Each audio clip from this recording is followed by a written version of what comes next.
Hi friends, welcome back to our channel. ఈరోజు మన వీడియోలో special recipe simple and tasty chicken కారపొడి.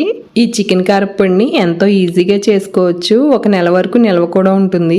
ఇంట్లో కూరలు ఏమి లేనప్పుడు ఈ చికెన్ కారపొడి వేసుకుని మొత్తం అన్నం అంతా తినేయచ్చు, అంత టేస్టీగా ఉంటుంది. చికెన్ కారపొడి చేయటం కోసం 1/2 kg బోన్లెస్ చికెన్ తీసుకుని శుభ్రంగా కడిగి ఈ సైజ్ ముక్కలు కట్ చేసుకోవాలి. ఇప్పుడు ఇందులో 1 స్పూన్ అల్లం వెల్లుల్లి పేస్ట్, 1 స్పూన్ ఉప్పు, 1/2 స్పూన్ పసుపు వేసుకుని మొత్తం బాగా కలిపి అరగంట పక్కన ఉంచుకోవాలి. ఇప్పుడు గ్యాస్ ఆన్ చేసుకుని కడాయి పెట్టుకుని అందులో 20 ఎండుమిర్చి, 4 టేబుల్ స్పూన్ల ధనియాలు, 2 టేబుల్ స్పూన్ల జీలకర్ర, 4 యాలకులు, 2 అంగుళాల దాల్చిన చెక్క, 10 లవంగాలు వేసి 1 టీ స్పూన్ ఆయిల్ పోసి బాగా ఫ్రై చేసి తర్వాత ఇందులో 1 గుప్పెడు కరివేపాకు వేసి ఫ్రై చేసి కొద్దిగా చింతపండు వేసి ఫ్రై చేసి ఒక ప్లేట్లోకి తీసుకుని పక్కన ఉంచుకోవాలి. ఇప్పుడు అదే కడాయిలో 1/2 కప్పు ఆయిల్ పోసుకుని వేడెక్కిన తర్వాత మనం ముందుగా నానబెట్టి ఉంచుకున్న చికెన్ సగం వేసి లో టు మీడియం ఫ్లేమ్ లో బాగా ఫ్రై చేసుకోవాలి. ఇలా ఫ్రై అయిన తర్వాత ఒక ప్లేట్లోకి తీసుకుని మిగిలిన చికెన్ కూడా ఇలాగే ఫ్రై చేసి ప్లేట్లోకి తీసుకోవాలి. ఇప్పుడు అదే ఆయిల్లో 1 వెల్లుల్లి పై పొట్టు తీసి ఆ వెల్లుల్లి రేకల్ని ఆయిల్లో ఫ్రై చేసుకోవాలి.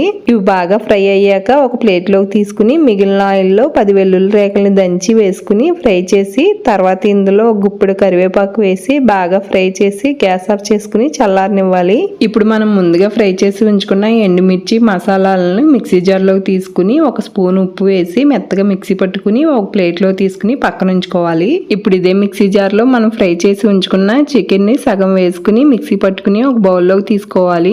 ఇలా తీసిన తర్వాత మిగిలిన చికెన్ ని అలాగే మనం ఫ్రై చేసి ఉంచుకున్న వెల్లుల్లి రేకలను కూడా వేసి రెండింటిని బాగా మిక్సీ పట్టి ఆ బౌల్లోకి తీసుకోవాలి. ఇప్పుడు మనం ముందుగా మిక్సీ పట్టి ఉంచుకున్న మసాలా మిశ్రమాన్ని కూడా ఈ బౌల్లో వేసి మొత్తం బాగా కలిపి మనం ఫ్రై చేసి ఉంచుకున్న వెల్లుల్లి కరివేపాకును కూడా వేసి బాగా కలుపుకుంటే ఎంతో సింపుల్ అండ్ టేస్టీ చికెన్ కారపొడి రెడీ అయిపోయింది. వేడివేడి అన్నంలో కొద్దిగా నెయ్యి వేసుకుని ఈ చికెన్ కారపొడితో కలుపుకుని తింటే టేస్ట్ చాలా బాగుంటుంది. మీరు కూడా ఒకసారి ఇలా ఎంతో ఈజీగా చికెన్ కారపొడిని ట్రై చేయండి. మీకు బాగా నచ్చుతుంది. మీకు ఈ వీడియో నచ్చిందని అనుకుంటున్నాను. నచ్చితే కనుక వీడియోని లైక్ చేయండి, షేర్ చేయండి, అలాగే మా ఛానల్ని సబ్స్క్రైబ్ చేసుకోండి.